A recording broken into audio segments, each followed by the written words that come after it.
I used to think every marriage had a third person you had to make peace with. Work, stress, a hobby that eats up weekends. In my case, the third person had a name. Fiona. She grew up next door to my husband, David. Their moms traded recipes, they traded secrets. He called her my oldest friend in the same tone people reserve for family. And in the beginning, I believed him that family didn't have to be a threat. I met Fiona 2 weeks after our engagement. She hugged me like we already shared a childhood. Then whispered, almost sweetly, "If he breaks your heart, I'll break his legs." Everyone laughed. I did too. But something in her smile felt like a test I hadn't studied for. It started small. She dropped by to return a book she'd borrowed 10 years ago.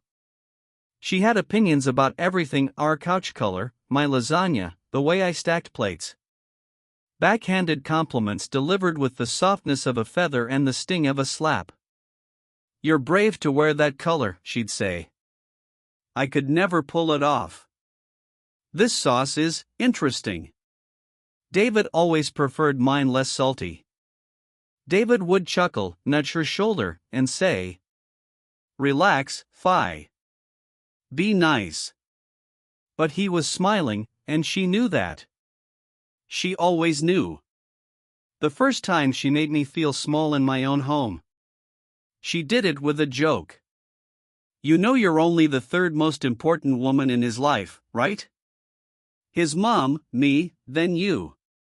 She laughed, eyes bright, waiting to be forgiven. I laughed back, because that's what we do when we are taught to be polite.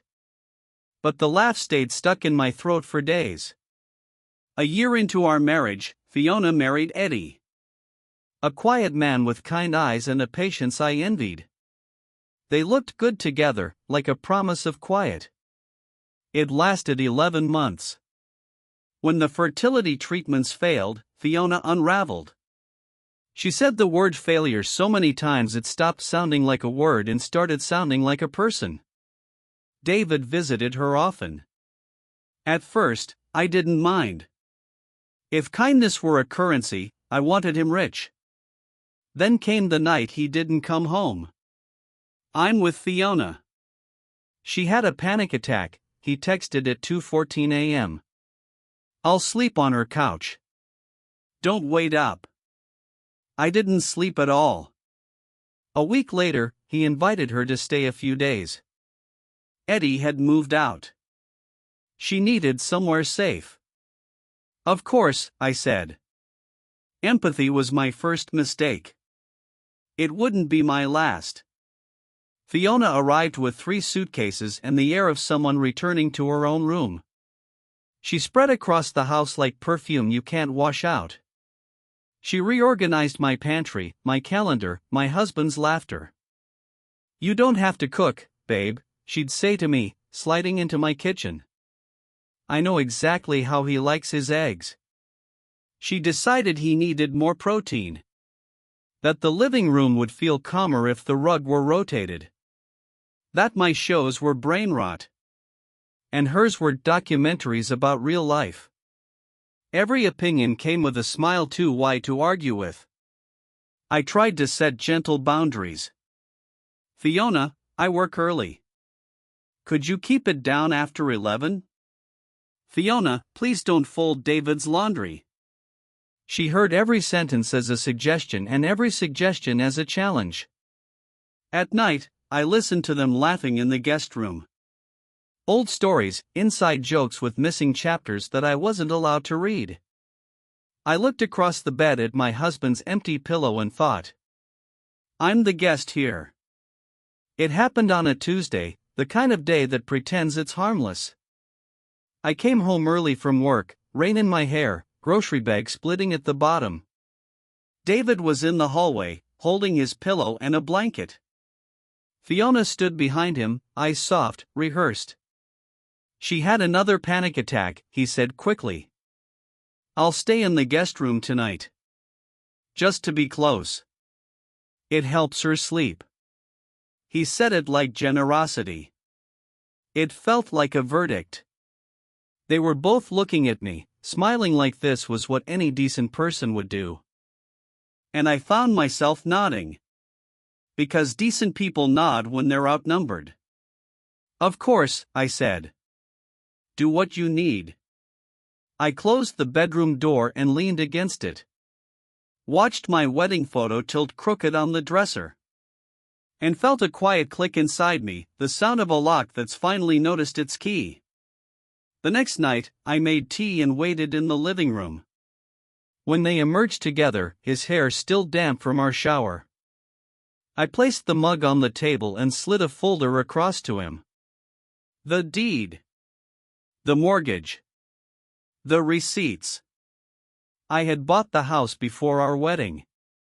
My voice was steady when I said it. If you two need to comfort each other, do it outside my home. You have 1 hour. Fiona blinked like a child waking from a dream she wasn't ready to leave. David laughed, the nervous kind that asks for mercy. You're being dramatic, he said. You don't understand how bad it is for her. She needs me. Then be there for her, I said. Somewhere else. He reached for my hand. I moved it. The air between us went very still. Fiona started to cry. He started to beg. I started to breathe. They packed with the clumsy panic of people who thought the rules could be negotiated. He texted our friends. They texted me back. She's going through so much. How could you be so cruel? I muted the chat and watched the clock. At 58 minutes, the door clicked closed behind them. It was the loudest piece I'd ever heard. The first 3 days were a chorus of notifications. His mother called to say I needed therapy. His best man wrote that I'd ruined David's life over a misunderstanding. Even Eddie, kind Eddie, texted me that I should be patient with her. I turned my phone face down, then off. Silence was an ocean, and I decided to float. On day 4, David called from a number I didn't recognize. He'd found a new way in. You overreacted, he said softly. It's not romantic. It's platonic. She's family. Then why did you move your pillow into her bed? I asked. Silence. Then. It helps her sleep. It makes me not sleep, I said. We can't both be saved by the same lie. I hung up and cried for the first and last time that week. Not because I doubted myself, but because the person I loved had become a mirror that only reflected her face. My parents came over that Sunday. Mom brought soup like it was a flu you could cure with broth. Dad fixed the crooked wedding photo without saying a word. And then said everything with one look. File, he told me gently. If he wanted to be your husband, you wouldn't have had to ask. I filed for divorce on Monday. The woman who took my paperwork wore red lipstick and a kindness I wanted to borrow. She stamped my form and said, "You're not the first." It should have made me sad. It made me feel less alone. He came to the house unannounced 2 weeks later. Sunburned from sleeping somewhere that didn't have curtains. I miss you, he said, standing on the porch like rain that wanted back into the sky. I made a mistake.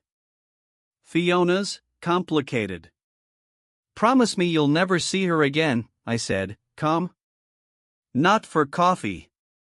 Not for emergencies. Not for nostalgia. Promise me, and we can talk. His mouth opened, then closed. He looked down, then away. I can't, he whispered. She needs me. Something loosened in my chest, a knot I'd been calling love. Thank you, I said. That's all I needed to know. I shut the door gently. It still felt like a slam.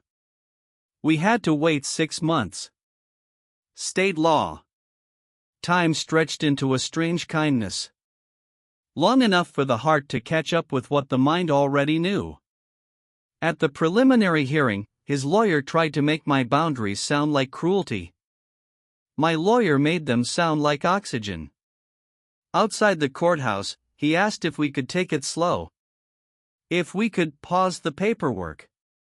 If we could remember what we had. Are you still living with her? I asked. He didn't answer. You learn a lot from the shape of a silence. He came back one last time, late afternoon, eyes swollen. The kind of broken you can't fake. She tried to kiss me, he said, voice raw. Said it was always supposed to be us. I told her no and she called me a coward. I think she wanted this. All of it. My anger had nowhere left to go. It softened into something that looked like grief and felt like mercy. I'm sorry, he said, crying now. I didn't see it. You were right. I don't deserve you. You don't, I said, not unkindly. But that's not the point anymore. We agreed to sign the final papers without theater. No grand speeches, no cinematic goodbye. Just pens moving where our voices had already been. The first night alone, the house was too quiet. I left the TV on low volume and fell asleep to a nature documentary about birds who mate for a season, not a lifetime. It felt honest. I learned how to cook for one without calling it lonely. How to answer my own questions without texting a second opinion. How to find joy in the way the afternoon light slid across the floor toward the dog's paws. Fiona posted a photo a month later. A selfie in a new apartment, captioned, Healing. He wasn't in any of her photos. Neither was I. I took that as a blessing. Mutual friends asked if I hated them. I told the truth. No. I just don't live there anymore. Here is the thing nobody tells you about manipulation. It rarely arrives with fangs. It arrives with laughter shared too long. With favors that become obligations. With a woman who calls herself family. And a man who forgets what that word is supposed to mean. It teaches you to apologize for asking for your own pillow back. Love without respect is just devotion wearing a mask. And loyalty without boundaries is just a slow surrender. The day I threw them out, people called me cold. They were wrong. I wasn't cold, I was clear. Clarity is warmer than any blanket you'll ever share with a lie. Now, when I unlock my door at night, I hear the softest sound. Not silence exactly, but the absence of negotiation. I make tea. I answer to my name. No one edits my sentences. Sometimes I think about the joke she made the day we met. The one about breaking his legs if he hurt me. I wonder if she ever realized she broke something else instead. The part of me that believed love had to prove itself by bleeding. It doesn't. It proves itself by coming home. By sleeping in the bed it promised. By choosing you in rooms where no one is watching.